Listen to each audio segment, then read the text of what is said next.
Un leader entrepreneur qui carburait à la haute performance. Comment allez-vous ce matin? Un autre magnifique vendredi. Et j'ai l'impression de me répéter à tous les vendredis. Ils semblent tous magnifiques, mais je suis obligé de vous avouer qu'on a eu sincèrement un été, une série de vendredis illuminés par notre ami Galarno, le soleil, croyez-moi. Qui est magnifique encore aujourd'hui, même si on nous annonce un week-end un petit peu pluvieux. Et les matinées sont froides, hein? Faut pas oublier. Je veux vous raconter un peu rapidement. Vous savez, la semaine passée, on a parlé beaucoup dans le live, évidemment, des tâches, comment distinguer des tâches à haute valeur ajoutée, des tâches qui ont moins de valeur et dans lesquelles souvent on va se perdre et on va passer un temps inouï, pour éviter de se concentrer sur ce qui génère vraiment de la valeur. Puis c'est comme un cercle vicieux, hein? On se fait prendre souvent dans ça. Puis les tâches qui ont peu de valeur ajoutée, ben ils nous procurent aussi un plaisir immédiat, rapide, ce qui fait qu'on a tendance à y retourner souvent, comme dans la boîte de courriel, comme dans les notifications Facebook, comme dans les petits meetings non prévus qui vont prendre 15 minutes et on se joint à ça. Et finalement, ben, on finit par être excessivement occupé. Mais on n'est pas nécessairement très productif. Alors, c'est de ça qu'on a parlé. Bonjour Valestin, je te salue mon ami directement de l'Europe, toujours fidèle à tous les vendredis. Et tous nos amis également de l'Europe, on en a de plus en plus, particulièrement de la France.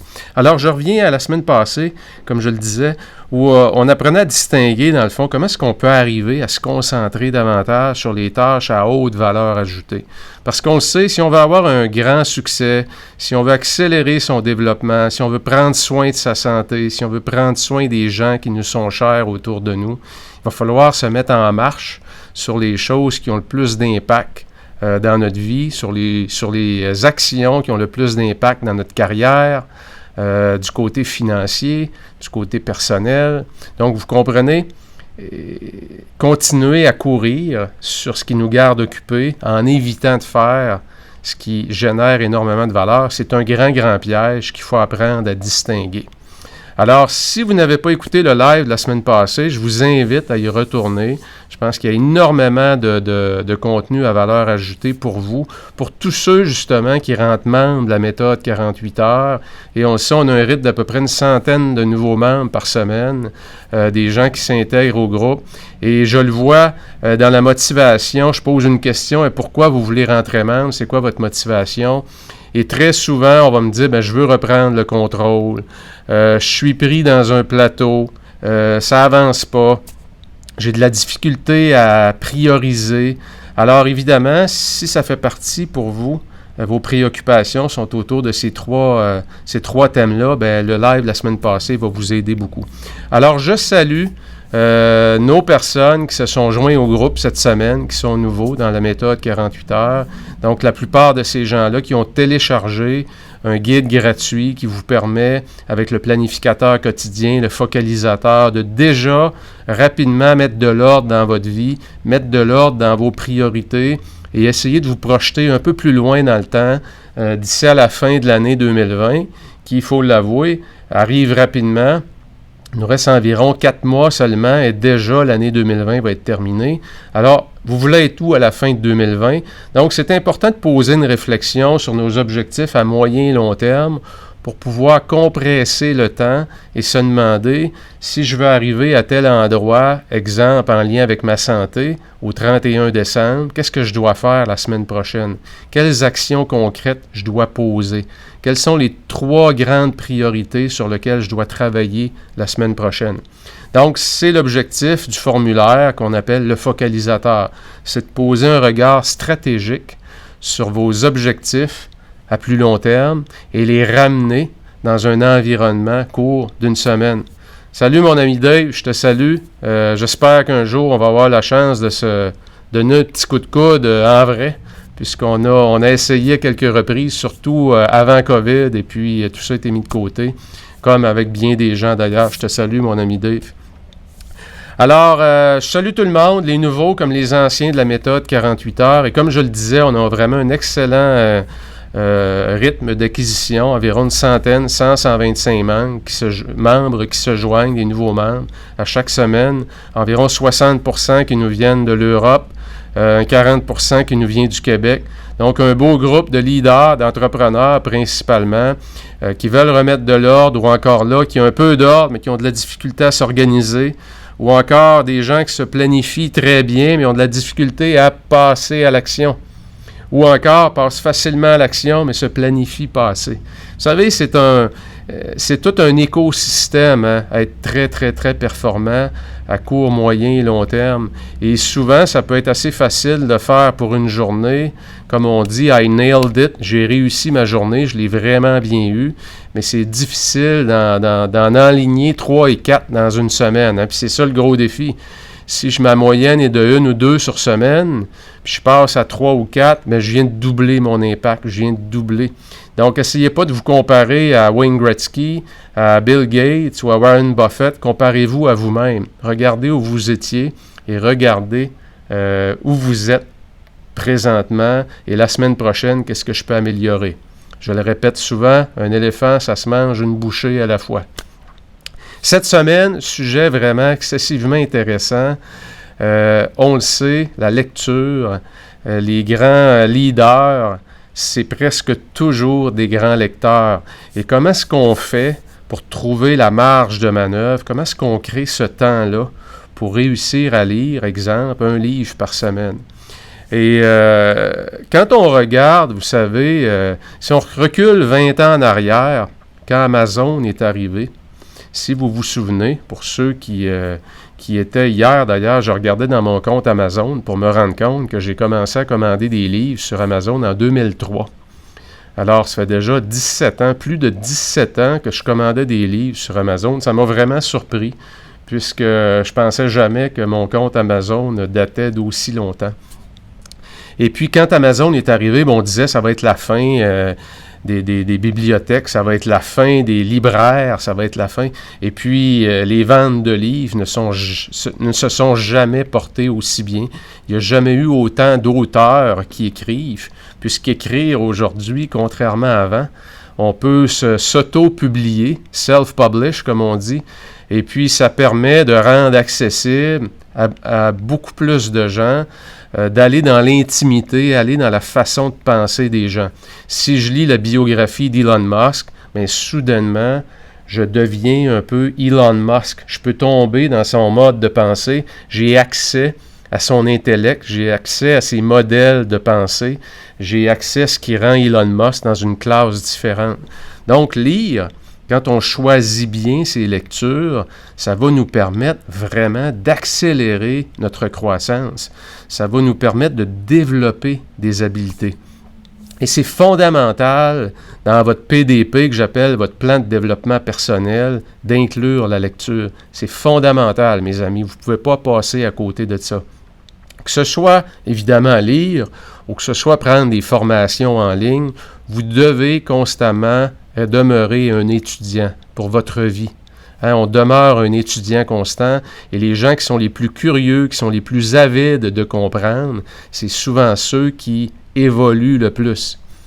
Je prends mon exemple à moi. Si je lis pas, si je me tiens pas au courant de ce qui se fait, la nouvelle science, si je suis pas abonné à Harvard Business Review, si je suis pas abonné à Success Magazine, Jacques Duchesneau en 2002, wow! OK, il y a des gens qui ont des comptes Amazon qui sont plus vieux que le mien. Mais si je ne vais pas nourrir mon intellect, mon spirituel, mon psychologique, mon attitude, si je ne vais pas le nourrir avec des bonnes lectures, ben j'atteins un plateau. Et qu'est-ce que je fais? Ben, je finis par raconter toujours les mêmes histoires. On finit par devenir ce qu'on appelle des has-been. Hein, des gens qu'à toutes les fois qu'on voit, ils nous parlent toujours de ce qu'ils ont fait dans le passé. Puis, c'est normal. Mais si on est un étudiant toute sa vie, ben on est toujours en train d'apprendre, on est toujours en train de discuter d'une nouvelle étude qui a été faite sur comment le multitasking, le multitâche, exemple, a un impact négatif sur la productivité. Il y a plusieurs études là-dessus. Mais si je reste dans mes retranchements avec une étude qui date de 15 ans, ben, à un moment donné, je n'ai plus grand-chose à dire. Donc, c'est fondamental pour vous d'apprendre à lire. Et d'apprendre à lire, ce que je veux dire par là, c'est d'apprendre à développer l'habitude de la lecture régulière. Et si vous faites partie du club, comme moi, des gens qui achètent plus de livres qu'ils peuvent en lire, c'est malheureusement un de mes défauts. Je m'en cache pas. J'essaie de le corriger, mais j'achète plus de livres plus rapidement que je peux en lire. Mais ça me garde aussi motivé. Et quand j'en finis un, quand j'arrive à peu près vers le 3/4 de la fin, je suis déjà en train de penser, bon, quel livre je vais lire, quel prochain. Et ça me procure un grand plaisir, une grande motivation aussi. Alors, pourquoi qu'on doit lire? Je m'étais mis 4 raisons principales, puis je pense que vous allez tomber dans une de ces raisons-là. Autrement dit, pourquoi aujourd'hui vous écoutez ce vidéo-là? Pourquoi vous voulez lire un livre par semaine? Je vais vous donner 4 raisons. Il y en a sûrement plusieurs autres, mais la première des raisons pourquoi on veut lire, c'est pour ouvrir nos horizons. Hein? C'est qu'on a une façon de penser. On est souvent limité par nos croyances. C'est pour ça que dans la méthode 48 heures, on essaie de déterminer c'est quoi nos croyances, c'est comment on peut les transformer en levier de performance. Donc, lire, ça va me permettre d'ouvrir mes horizons, de voir des gens qui pensent différemment de moi. Deuxième raison, bien évidemment, approfondir ses connaissances. Fondamental. Je suis peut-être un expert en communication ou en graphisme, mais je vois qu'il y a des gens qui sont bien meilleur que moi, puis je veux peut-être développer une spécialité particulière. Alors, je vais me mettre à rechercher quel bon livre je pourrais lire qui va me permettre de m'amener à un autre niveau, quelles bonnes habitudes je pourrais développer. Évidemment, troisième raison, c'est accélérer son développement. C'est que si je vais établir sur une habileté en particulier, puis que je lis 10 livres sur comment mieux vendre ou comment communiquer avec davantage d'efficacité, comment écrire des textes sur le web qui sont punchés et qui attirent l'attention, puis que je me mets à lire 10 livres parmi les meilleurs là-dessus, bien, une chose est sûre, après 10 livres et même après seulement un livre, je suis déjà en avant de la parade. Mon niveau de connaissance et de compétence est déjà supérieur. Évidemment, quatrième raison, bien, je peux pouvoir lire aussi par curiosité. Puis ça, c'est fondamental. Et quand je dis curiosité, c'est que c'est vraiment, vraiment important que dans votre plan de développement personnel, vous puissiez vous challenger pour lire un livre qui est complètement en dehors de votre champ d'expertise, complètement en dehors de votre champ d'études. Pourquoi? Parce que ça crée comme un état de choc à l'intérieur, ça nous fait sortir de notre zone de confort. Et j'ai pris avec moi quelques exemples pour illustrer ça. Évidemment, c'est un livre qui est tellement bon, qui est un grand classique. Je ne sais pas si vous n'avez pas ce livre-là, il est disponible dans à peu près toutes les langues. C'est les Méditations de Marcus Aurelius. C'est un livre qui est tellement, tellement bon à lire et à relire et à relire, puisqu'on peut l'ouvrir, choisir une page, un peu comme un texte religieux, si on peut dire, à la limite. Et puis, il y a tellement de bonne nourriture. On n'est certainement pas dans le fast-food avec Marcus Aurelius. On est dans un grand philosophe, un grand empereur aussi de l'Empire romain. Et tout un empereur, un grand homme. Je vous invite à lire ça. Et quand je lis ça, je me sors de ma zone de confort parce que je dois relire. Des fois, c'est pas évident, c'est assez hermétique parfois, certaines portions de texte. Et je dois les relire, ça me fait sortir de ma zone de confort. Quand je lis un livre comme celui-là, Street Photography, ben je suis quoi? Je suis dans ma zone de passion. Hein? C'est que le soir, avant de me coucher, je vais lire sur les grands photographes, c'était quoi leur technique. Je vais regarder leurs photos en noir et blanc, ça va m'inspirer, ça va produire des connexions à l'intérieur de moi, ça va enclencher une réflexion. Je suis dans ma zone de passion.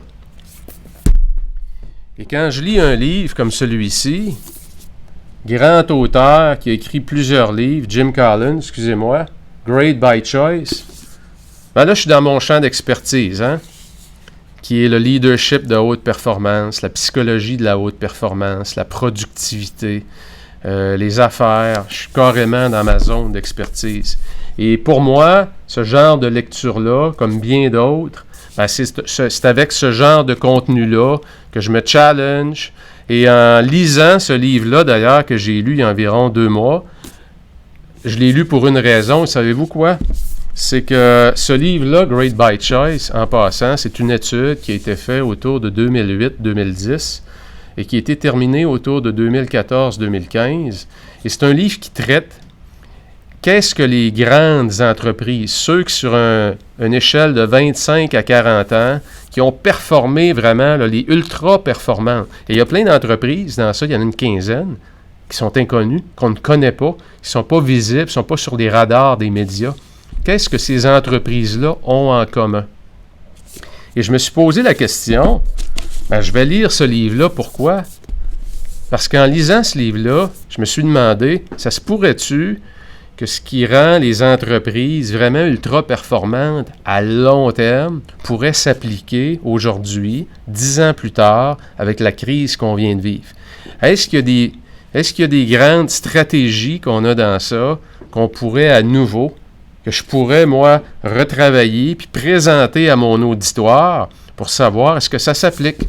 Donc, voyez-vous, bien choisir ses lectures, avoir non pas du fast-food, mais des lectures de qualité, c'est fondamental à l'expertise que vous voulez développer, peu importe votre champ d'expertise. Vous devez absolument, et je le répète, vous devez absolument inclure dans votre PDP, votre plan de développement personnel, un minimum de... Mettez un livre par mois, si un livre par semaine, ça semble trop pour vous. Mais vous allez voir, d'ici à la fin de ce live-là, je vais vous donner une technique qui va vous permettre de valider quel est le réalisme de lire un livre par semaine. Est-ce que c'est réaliste pour moi? Ou peut-être, je vais débuter avec un livre aux 2 semaines, ça va me faire 2 livres par mois, ça va me faire 24 livres par année. Imaginez où va être votre psychologie, où va être votre attitude, où va être votre niveau de connaissance si vous avez lu 24 livres à l'intérieur des 12 prochains mois. Vous allez être totalement dans une autre sphère. Alors voilà.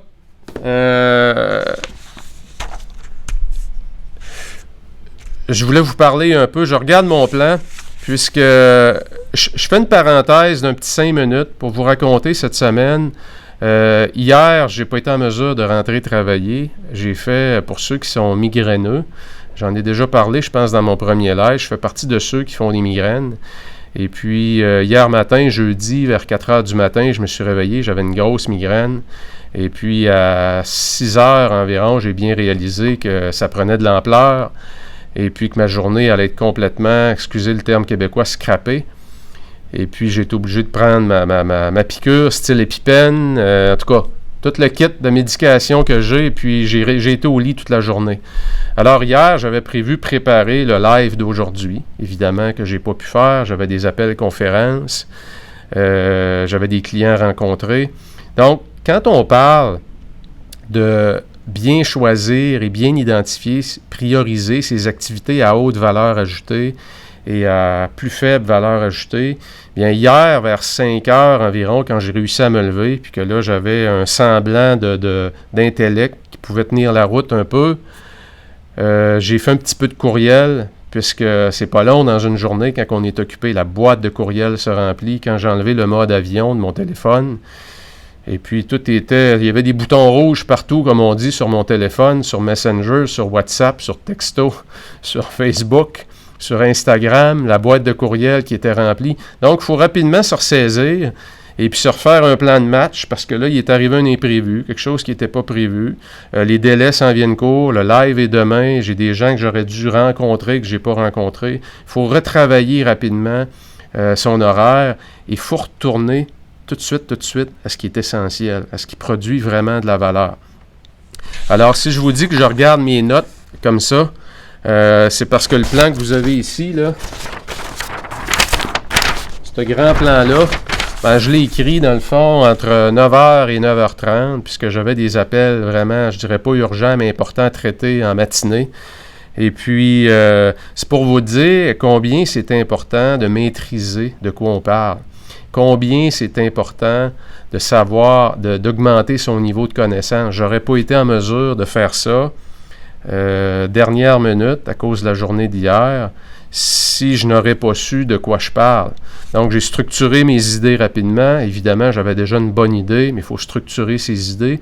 Alors, vous allez me pardonner si aujourd'hui, je fais un retour à l'occasion sur mes notes.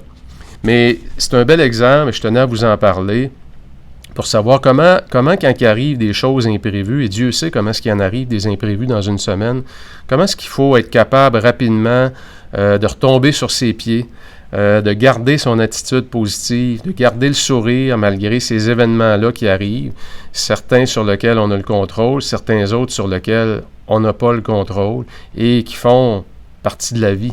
Donc, ça ne donne rien d'y résister. Faut plutôt rapidement, comme on dit, c'est pas la hauteur de laquelle on tombe qui compte, c'est la vitesse avec laquelle on se relève. Donc, d'être capable de se relever rapidement avec une bonne attitude, d'être expéditif, d'être efficace, d'être percutant, c'est fondamental. Et la lecture va vous permettre justement d'apporter votre niveau de jeu à un niveau beaucoup plus élevé. Alors, je prends, pour vous donner des techniques beaucoup plus précises pour savoir si c'est réaliste pour vous de lire un livre par jour. Si vous avez près de vous un livre que vous avez l'intention de lire, vous avez l'intention de lire, je vous demande de le prendre parce que je vais vous faire des calculs. Vous allez voir comment est-ce qu'on va réussir à évaluer la marge de manœuvre qu'on a besoin dans notre semaine pour savoir si c'est réaliste de lire un livre par semaine. Et puis, je vais prendre l'exemple de ce livre-là, Great by Choice. Alors, si vous prenez le livre que vous voulez lire, la première chose que vous allez faire, évidemment, vous allez aller vérifier le nombre de pages qu'il y a à lire dans le livre. Et si je prends le livre de Great by Choice, il y a tout un appendice à la fin qui est très long, qui, probablement pour moi, pour le genre de lecture que je veux faire, qui est beaucoup trop. Donc, je n'irai pas lire toutes les notes de recherche, toutes les références. Je veux plutôt, un coup qui est fini la lecture, que j'en ai retiré les 3 principales leçons que je tire, toujours en mode top 3, vous le savez, j'en parle souvent. C'est quoi les 3 grands enseignements de ce livre-là? Je n'irai pas me taper toutes les notes qu'il y a à la fin, puis il y a à peu près 70 pages. Après ça, il y a une section qui est toute la fondation de la recherche. Je vais le lire en diagonale, mais disons que je ne le calculerai pas. Alors, si j'enlève ça de ma lecture, qui est quand même une grosse partie, le livre Great by Choice compte 183 pages. Donc, ça, c'est la première chose qu'on doit savoir. C'est quoi la distance que je veux courir dans le marathon? C'est-tu 40, 41, 42 km? C'est quoi la longueur de la course que je veux faire aujourd'hui? Donc, c'est quoi le nombre de pages que je veux lire? C'est quoi mon objectif en prenant ce livre-là? Donc, c'est fondamental. La deuxième chose que vous allez faire, vous allez ouvrir le livre, le feuilleter rapidement et regarder à peu près, est-ce qu'il y a beaucoup de graphiques où la longueur des pages, la quantité de texte semble assez uniforme. Donc, parce que je vais vous faire des calculs, vous allez voir. Donc, si je regarde le livre que j'ai, Great by Choice, il y a énormément de graphiques. Il y a énormément de quarts de pages qui sont vides. Mais il y a c'est un livre sur lequel il y a beaucoup de graphiques. Donc, évidemment, les graphiques, je n'ai pas besoin de lire ça. Donc, troisième des choses que je vais faire, je vais calculer combien il y a de mots par ligne. OK? C'est que dans le livre, en général, je vous dis ça, là, c'est un barème moyen, là. En général, c'est entre 10 et 12 mots par ligne environ. Et je veux savoir aussi, il y a combien de lignes par page. Mon objectif ici, là, c'est de savoir, dans mes 189 pages, 190 pages ou 220 pages, j'ai combien de mots à lire. Et vous voyez où on s'en va. On va y arriver tout à l'heure. Je vais vous donner une technique précise. Donc, calculez rapidement le nombre de mots qu'il y a sur une ligne, puis calculez le nombre de lignes qu'il y a dans une page moyenne. Calculez bien une page moyenne. Alors, si je vous redonne l'exemple que je prends ici, j'ai environ 11 mots par ligne. Et je peux vous dire, parce qu'à chaque fois que je lis un livre, je fais toujours cet exercice-là qu'on fait ensemble. Comme je le dis, c'est entre 10 et 12 mots environ par ligne. Ça arrive à l'occasion qu'il y a des livres qui sont écrits très petits, où il y en a beaucoup plus, puis il y a beaucoup plus de lignes. Mais de façon générale, OK, environ 11 à 12 mots par ligne. et environ une trentaine de lignes. Ici, j'ai 32 lignes.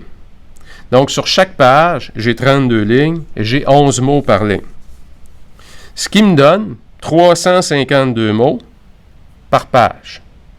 Et ça, ce calcul-là, je l'ai fait en prenant une page comme celle-là ici. Donc, vous voyez que la page est assez remplie. Et comme je vous le mentionnais, dans le livre Grade by Choice, il y a beaucoup de graphiques. Alors, ce n'est pas un calcul scientifique qu'on fait là. Alors, commencez pas à recalculer 2, puis 3, puis 4 fois. On fait juste aller chercher un aperçu du temps nécessaire qu'on a de besoin. OK?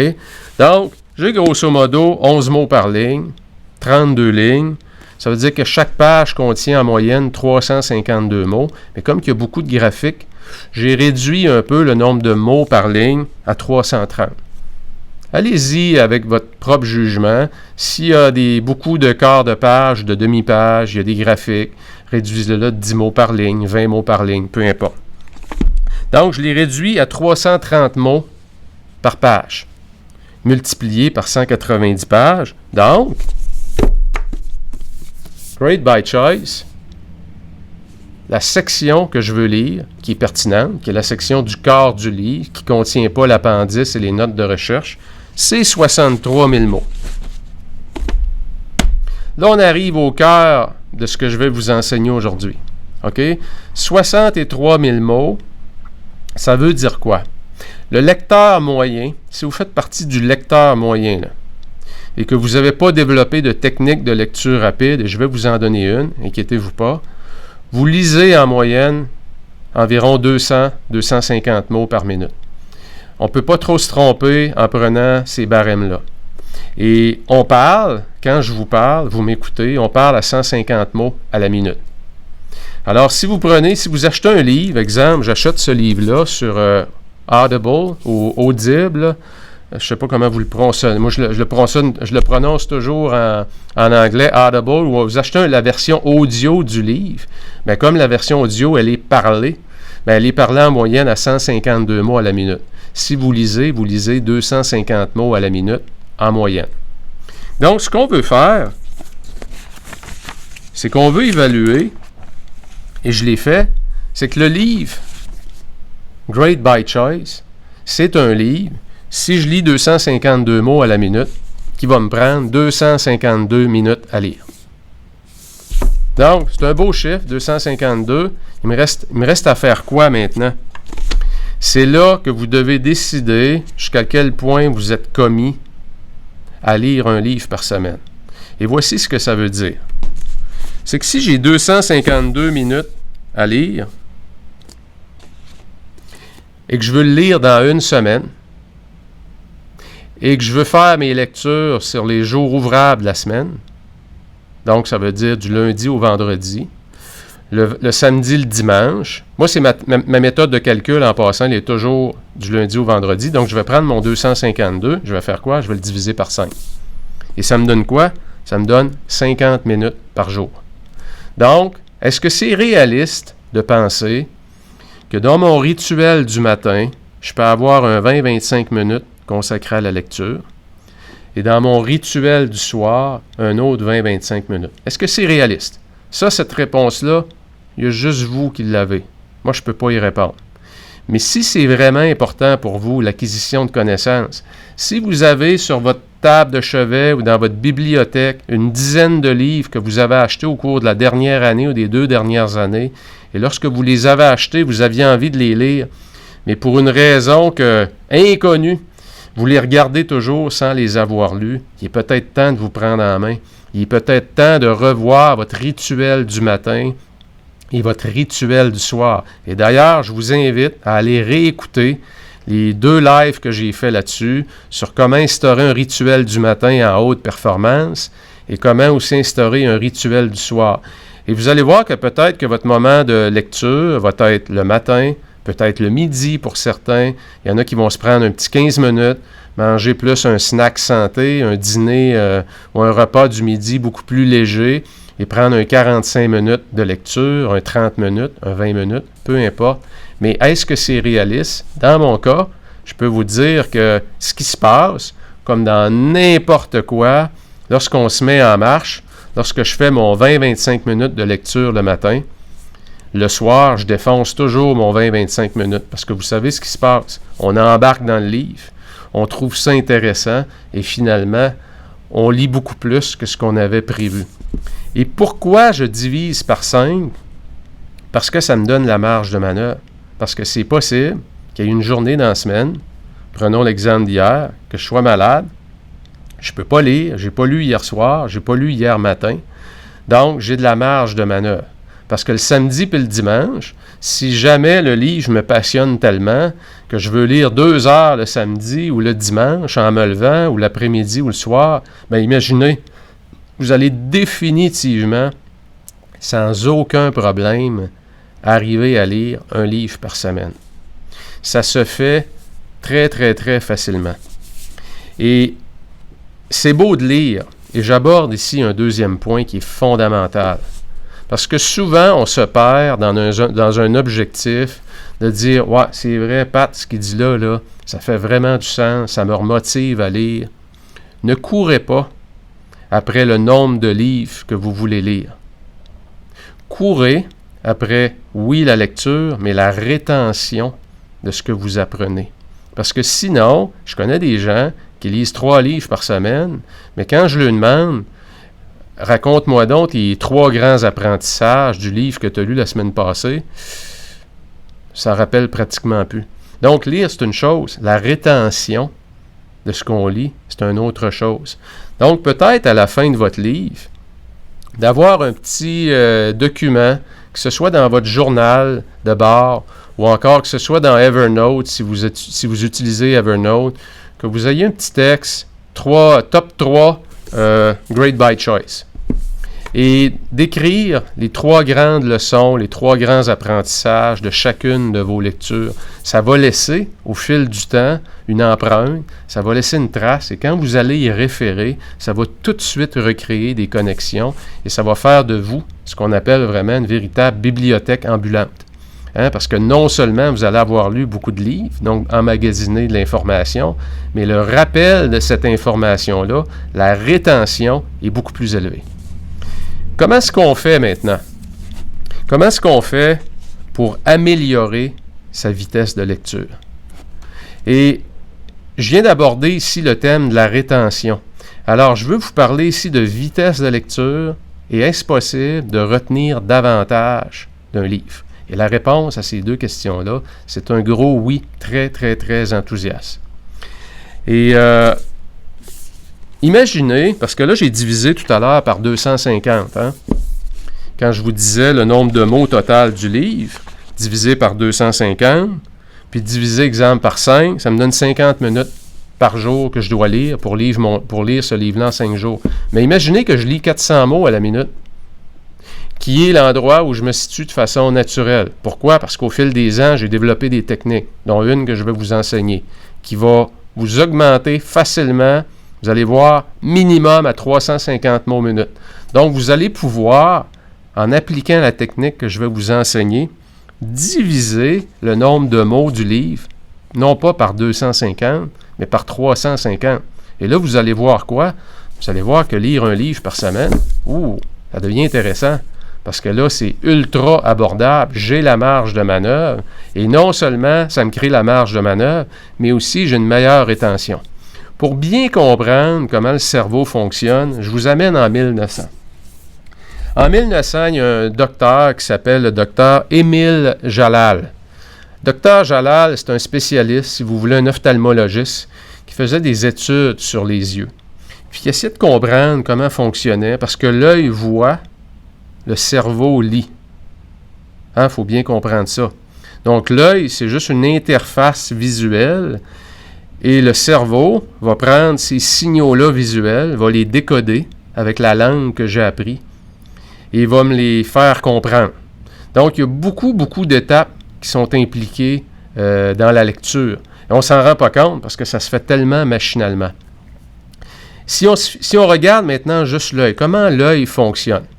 Et je veux faire un petit exercice avec vous. Et je vais essayer de le faire. Je ne l'ai jamais fait de cette façon-là. Mais je veux vous montrer comment l'œil fonctionne lorsqu'on lit. L'œil, en partant, ce que le docteur Jalal a découvert, c'est que l'œil se déplace par saccades, des petites saccades. Et on ne s'en rend pas compte. Et si vous regardez mes yeux présentement, je ne sais pas si vous les voyez bien, les yeux se déplacent en saccades. Donc, quand je lis, il y a une série de saccades, de mouvements, point de fixation, un petit mouvement, point de fixation, un petit mouvement. Donc, c'est 1/4 de seconde où je suis arrêté et 1/40e de seconde où je me déplace. Et cette série-là, 1/4, 1/40, 1/4 de seconde, 1/40e de seconde, c'est de cette façon-là que je lis, que mes yeux balaient les pages, les mots que je vois dans un livre. Donc, ça se fait de façon microscopique, si on peut dire, on ne s'en rend pas compte, mais c'est vraiment de la façon dont l'œil bouge pour pouvoir décoder les mots après que le cerveau va décoder. Alors, regardez bien mes yeux, suivez mes yeux, parce qu'il y a un exercice que je fais toujours faire à deux personnes. Et l'exercice, il est simple, c'est d'imaginer qu'autour de moi, là, juste ici, il y a une espèce de grande aura, une espèce de grand anneau blanche lumineuse. Et puis, si vous êtes 2 personnes, ce qu'on va demander à la personne, c'est imaginez que c'est moi qui ai l'aura, et vous regardez l'aura qui est autour de moi. Mais ce que je vais vous demander de faire, c'est partir de mon épaule ici et de regarder, de faire le tour de l'aura avec vos yeux. Et regardez bien, je vais le faire, comme si vous étiez en face de moi, et regardez ce que mes yeux vont faire. OK?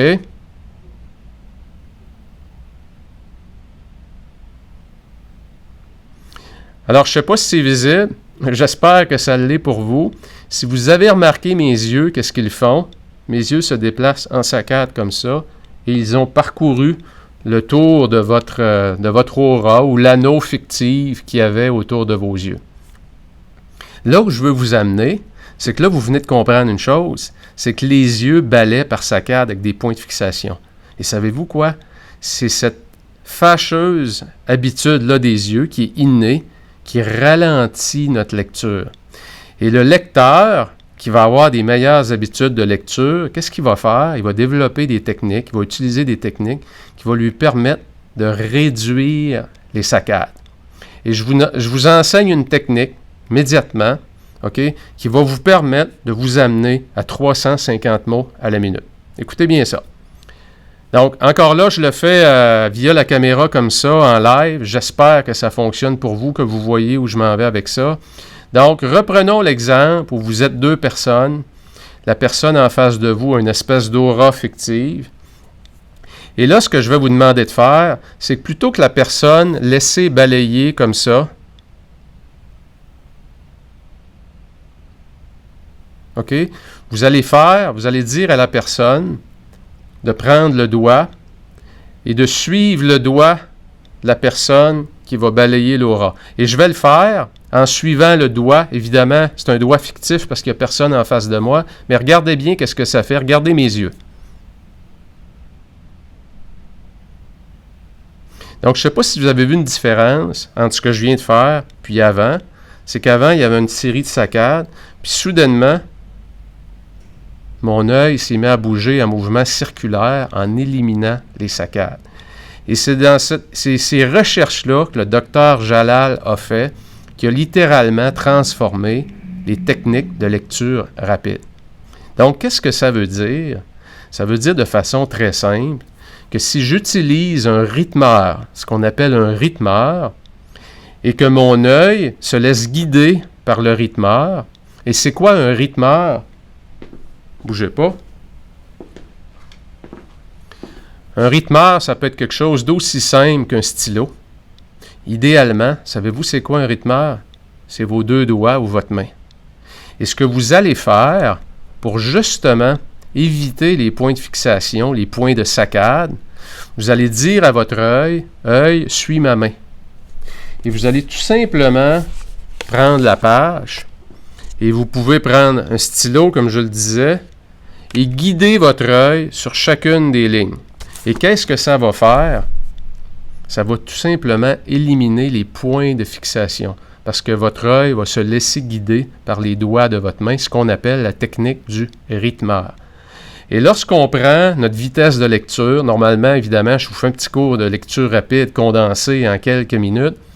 Bien évidemment, on se fait un benchmark. Donc, on fait un exercice au début où on évalue où on est en lecture. Donc, je peux vous dire par expérience que les gens sont autour de 150 à 250. Et puis, après, avec l'utilisation seule du rythmeur, parce qu'il y a d'autres techniques aussi pour aller plus haut, mais avec l'utilisation seule du rythmeur, je peux vous garantir d'une chose, c'est que vous allez être autour de 350 mots à la minute. Et je veux revenir avec vous, je vais vous montrer quelque chose à l'écran qui va vous faire sourire, juste pour vous prouver à quel point l'œil voit et le cerveau comprend. Je vais vous mettre à l'écran un texte. J'y arrive.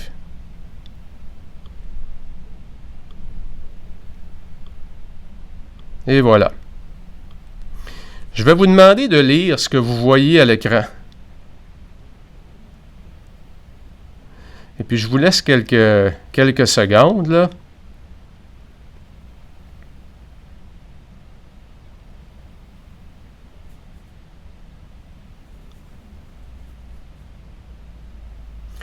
Alors, si vous avez, pour ceux qui sont incapables de lire, vous avez peut-être un problème visuel de dyslexie ou peu importe, mais ce test-là vous prouve à quel point l'œil voit, le cerveau comprend. Parce que ce que je vois, ça ne fait pas de sens. Mais le cerveau est capable de décoder ce message-là. Et ça dit tout simplement, on va le lire ensemble, ce message est bien difficile à lire, mais votre cerveau s'adapte rapidement. Au commencement, c'est difficile. Maintenant, vous y parvenez sans difficulté. Cela prouve à quel point votre cerveau lit automatiquement, sans effort. Soyez fiers, certaines personnes en sont incapables. Donc, je reviens à vous. Donc, vous venez de voir, ce que je veux dire par là, c'est que votre cerveau a une capacité absolument exceptionnelle qui est non exploitée. Et si vous continuez à lire comme vous le faites présentement, vous restez enfermé en dedans de vous des capacités exceptionnelles que vous ne connaissez pas pour améliorer votre capacité à lire. Et je vous mets au défi d'utiliser le rythmeur qu'on vient de parler. Et faites un exercice si vous voulez. D'ailleurs, faites-le. Essayez pas de dire « ouais, je vais peut-être l'essayer ». Prenez votre rythmeur si vous prenez votre main. Moi, j'utilise souvent en passant, j'ai un beau petit crayon qui est tout en bois. J'aime beaucoup comme un journal de bord ou encore un rythmeur. J'aime ça utiliser des belles choses, des choses de qualité, puisque ça me met dans une belle attitude. Mais dites-vous une chose, c'est qu'un simple crayon suffit ou vos doigts suffisent.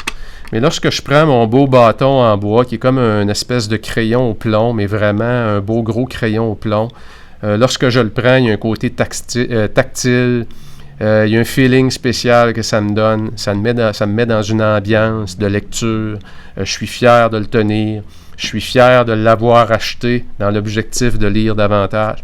Comprenez qu'il y a toujours un peu des grands rituels qu'on a et c'est important de les cultiver, s'entourer de beauté, s'entourer de belles choses qui nous permettent d'aller dans un autre univers quand on veut lire.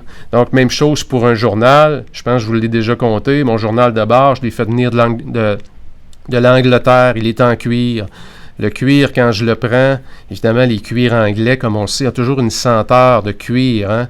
Et quand je le rouvre, je m'imagine en 1800, à bord d'un navire de conquérants qui parcourait les océans pour découvrir. Vous voyez, ça me fait voyager, ça me met dans un état d'esprit qui me permet de mieux écrire, puisque la senteur et mon côté olfactif est stimulé. Le côté tactile par le journal quand je le prends. C'est mieux qu'un journal 8,5 par 11 dans un petit cahier blanc. Mais chacun, écoutez, ce que je veux vous dire par là, c'est que c'est pas obligé d'aller là, dans cet extrême-là. Mais je vous encourage à explorer ce côté-là. Ça va rendre encore plus agréable des bonnes habitudes que vous voulez développer.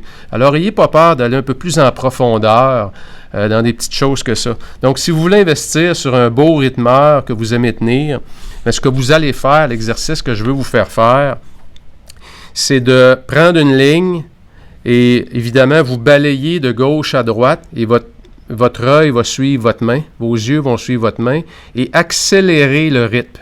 Accélérez le rythme et vous allez voir à quel point c'est absolument exceptionnel la capacité du cerveau à décoder quand vous augmentez le rythme. Et je vous amène rapidement sur une chose. Vous avez tous conduit un véhicule en partant de la maison et en allant, que ce soit au travail ou à l'épicerie ou peu importe l'endroit. Et c'est en arrivant à l'endroit où vous aviez comme objectif d'aller que vous venez de vous rendre compte que vous étiez tellement concentré sur d'autres choses que votre cerveau a conduit seul pendant que vous étiez occupé à penser à d'autres choses. Hein, ça nous arrive souvent. Et pourquoi on peut faire ça? Parce que la tâche qui est demandée d'accomplir au cerveau, elle est tellement devenue une habitude, elle est tellement machinale que le cerveau, c'est comme si on avait deux cerveaux. Hein? On peut écouter la radio, on peut penser à quelque chose au repas du week-end pendant qu'on conduit la voiture. Hein? On peut faire 2 ou 3 choses en même temps. Mais imaginez maintenant que vous êtes sur l'autoroute et que vous conduisez à 200 km/h. Qu'est-ce que vous pensez qui arrive? Hein? Toutes les facultés du cerveau sont concentrées sur quoi? Sur votre conduite. Là, on n'a plus le temps de penser. Là, j'écoute plus la musique. Même que souvent, je vais la fermer parce que ça me distrait. Parce que là, ça va vite.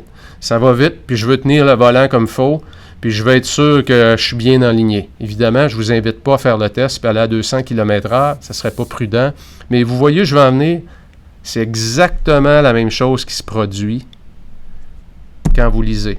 Lorsqu'on lit, un des grands problèmes, c'est qu'on lit machinalement. Et qu'est-ce qui se passe? À un moment donné, on a une demi-page de lu, puis on est rendu à quelque part d'autre. Puis là, on se réveille tout d'un coup. Voyons, je viens de lire une demi-page, puis je ne sais même pas qu'est-ce que j'ai lu. Vous avez lu pourtant. Vous avez vu les mots. Mais vous n'avez pas, ça ne s'est pas rendu à l'étape de rétention. Donc, c'est quoi la technique? Si je veux faire le parallèle avec l'automobile sur l'autoroute, il y a une grande technique très, très simple, c'est d'augmenter la vitesse du rythmeur. Et essayez-le, c'est pour ça que je vous dis que vous devez absolument essayer cet exercice-là. Allez-y doucement pour vous habituer, donc vous balayez de gauche à droite avec votre main, 2 doigts ou encore les 4 doigts, ou encore un beau rythmeur, vous balayez et vous laissez l'œil suivre les mots. Vous allez voir que ça va aller rapidement. Et augmenter la vitesse. Augmenter la vitesse au point où le cerveau ne peut plus penser à d'autres choses.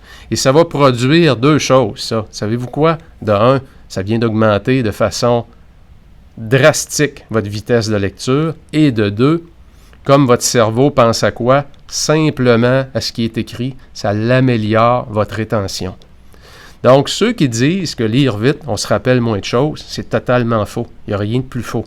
Ceux qui lisent plus vite se rappellent de beaucoup plus de choses parce que le cerveau ne peut plus vagabonder. Il est concentré sur la lecture. Évidemment, si c'est le soir, vous êtes fatigué, ça m'arrive souvent le soir de lire sans rythmeur, vraiment en y allant de façon plus naturelle. Ça veut dire que j'accepte de diminuer mon rythme de lecture, mais je ne coupe pas sur mon habitude. Parce que pour pouvoir augmenter sa vitesse, ça prend quand même un bon niveau d'alerte du cerveau. Comme je n'irai pas conduire si je suis fatigué à 200 km/h et de façon naturelle, je n'aurai probablement pas le goût de faire de la haute vitesse si je suis déjà fatigué. Donc, utilisez votre jugement, mais si une portion de votre temps de lecture est le matin, dans votre rituel du matin, là, mes amis, allez-y. N'ayez pas peur de peser sur l'accélérateur. Allez-y avec le rythmeur. Donnez-y un. Vous venez de voir avec l'exercice qu'on a fait juste ici. Le cerveau est capable d'en prendre. Le cerveau a des facultés beaucoup, beaucoup plus fortes que ce que vous pensez. On utilise environ 20% des capacités du cerveau. Et si on prend tous ces petits trucs-là, additionnés un à l'autre, on va peut-être monter à 30-40%. Et c'est cette différence-là qui va faire qu'on va finir par tomber dans une catégorie d'individus qui est classée ultra performant, des athlètes corporatifs, des gens qui se distinguent dans leur champ d'expertise, des gens qui sont toujours en avant de la parade, qui sont toujours vus un peu comme des modèles, les gens qui disent « je ne sais pas comment est-ce qu'il fait ». Ça a l'air tellement simple pour lui, hein? Mais souvent, vous savez, hein, le succès, lorsqu'on voit quelqu'un qui a du succès, on ne peut pas imaginer tout le travail qu'il y a en arrière, tout le travail d'écoute, d'étude, de compréhension, d'entraînement sur le terrain. Et c'est toutes ces petites activités-là, ces petites actions-là cumulées ensemble qui fait qu'à un moment donné, on devient un individu dans une autre classe, dans un individu dans une classe à part, qui peut se distinguer vraiment dans son champ d'expertise. Donc, ça nous permet quoi? Ça nous permet d'effectuer aussi beaucoup plus de choses en beaucoup moins de temps. Vous vous rappelez, à un moment donné, je vous disais dans la liste des tâches, j'avais une section qui s'appelait communication et également dans ma boîte de courriel, dans ma boîte de réception, j'ai un sous-répertoire, sous le répertoire évidemment boîte de réception, qui est lecture hebdomadaire ou to read, là, T-O, read, là, à lire.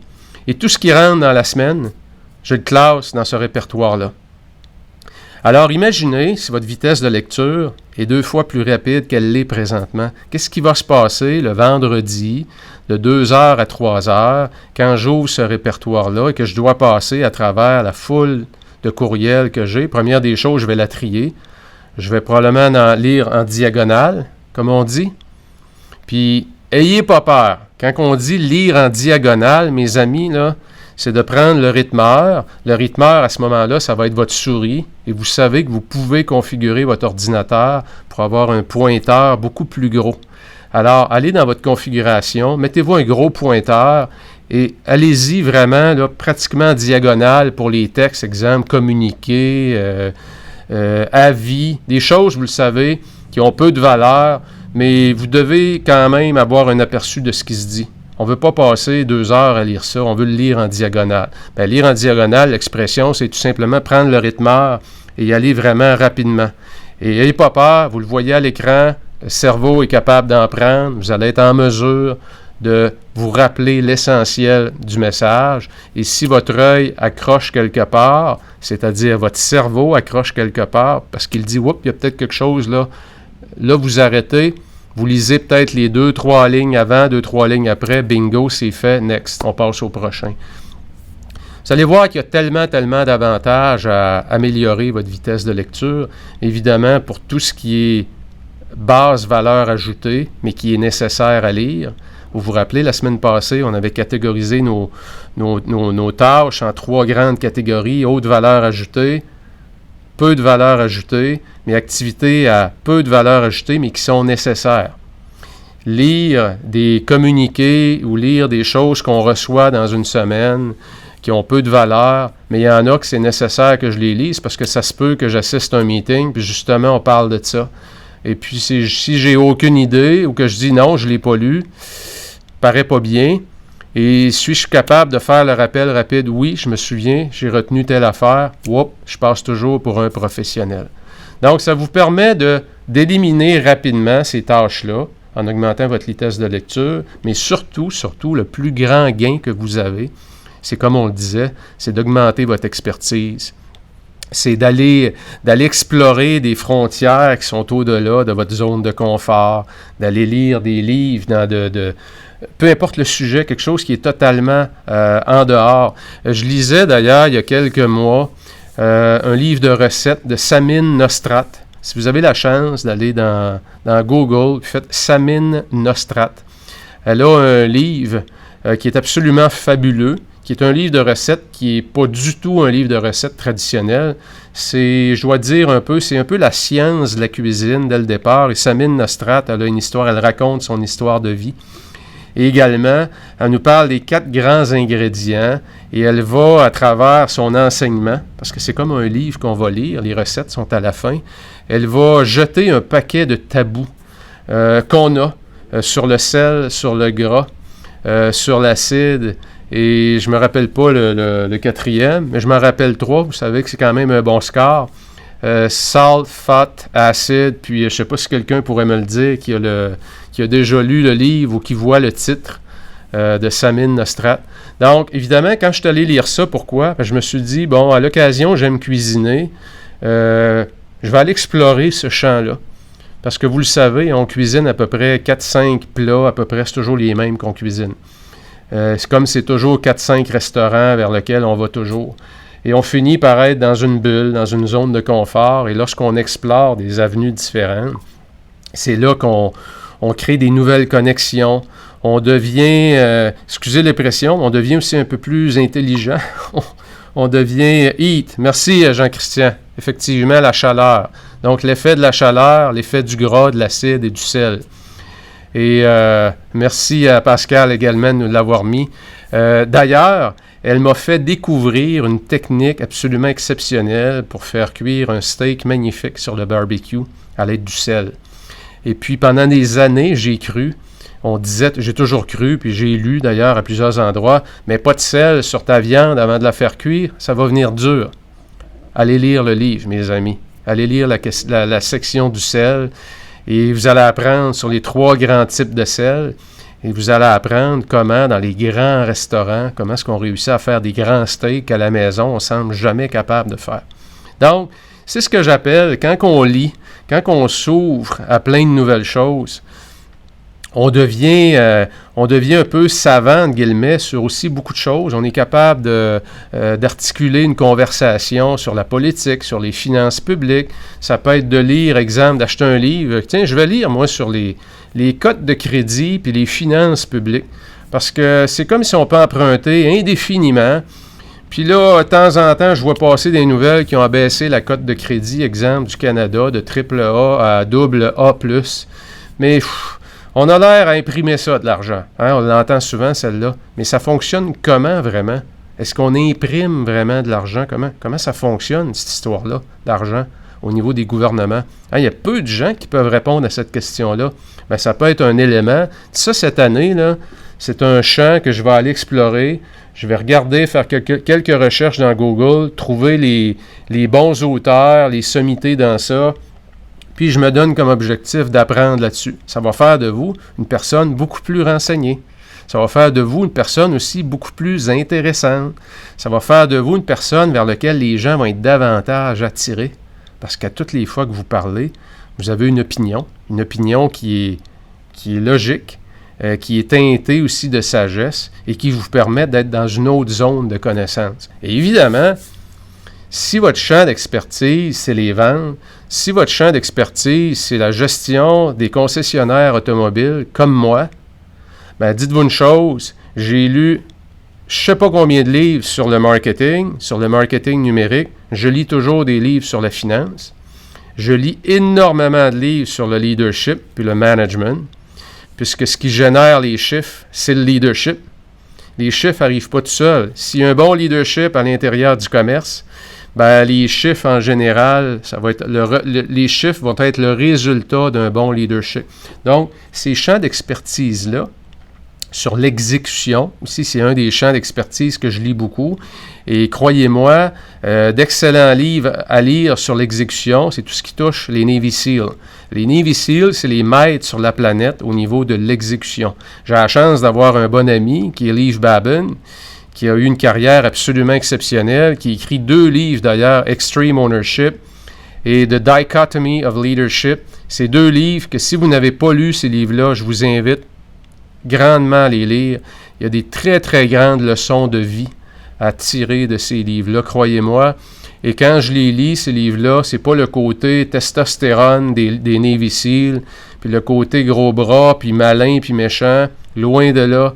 Il y a énormément de bonnes vitamines, de bonnes leçons à tirer, de bonnes habitudes à impliquer dans sa vie en lisant sur comment mieux exécuter, comment mieux passer à l'action, comment faire face aux obstacles. Alors, ces livres-là, pour moi, ça a été une grande, grande source d'inspiration pour être beaucoup plus efficace dans mon quotidien, pour développer davantage de produits.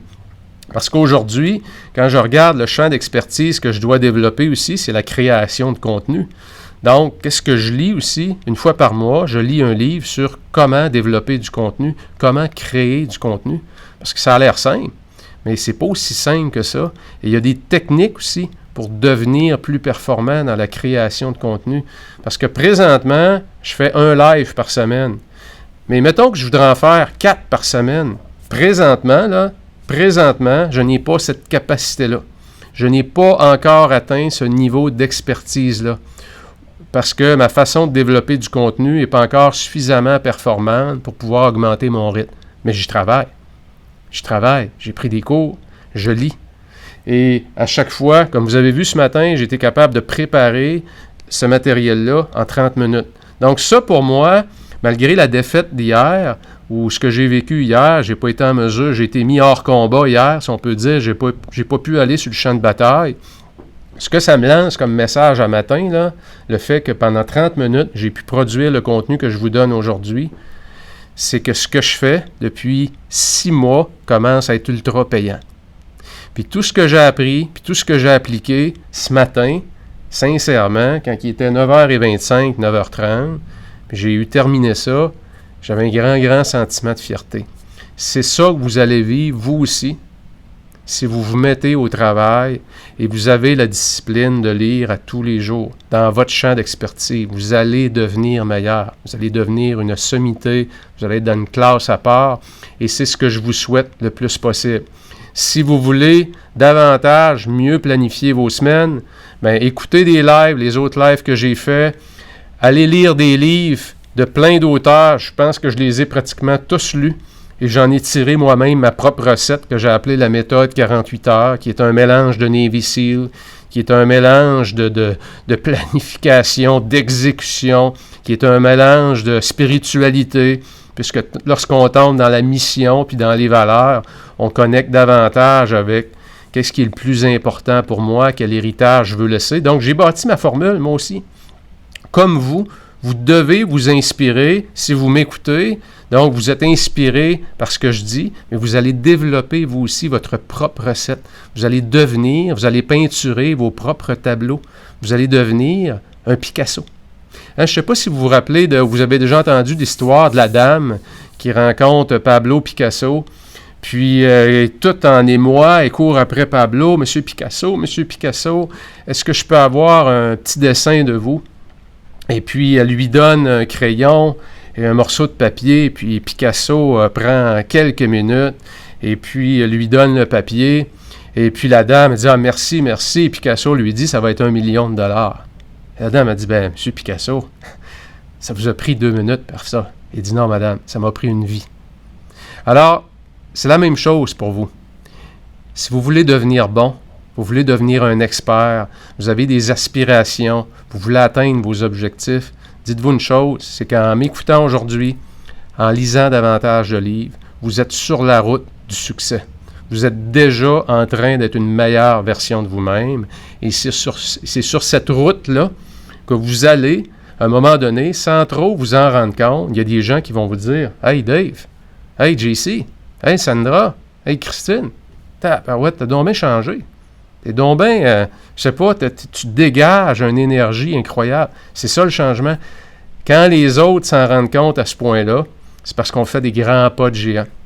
Et évidemment, on se fait remarquer partout. On se fait remarquer par notre employeur, on se fait remarquer par notre boss, on se fait remarquer par nos collègues de travail, on se fait remarquer par la compétition, on se fait remarquer par la communauté, on va se faire demander d'être impliqué sur tel conseil d'administration, d'embarquer sur tel comité. Et c'est là, mes amis, à mesure qu'on avance et qu'on devient bon et que les demandes rentrent, c'est là, mes amis, qu'il faut savoir choisir à quoi dire non et à quoi dire oui.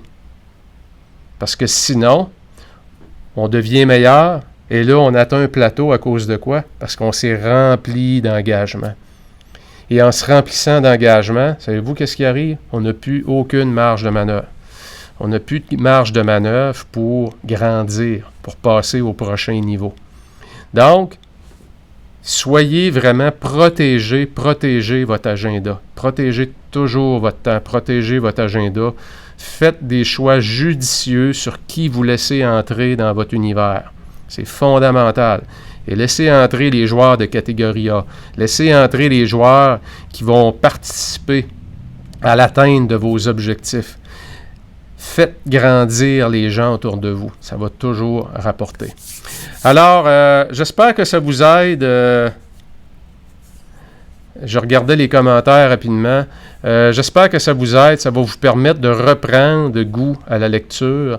Danny, je ne sais pas si tu m'écoutes encore. Chaleur, ben oui, il l'avait mis en français, évidemment. qui était le mot que je cherchais.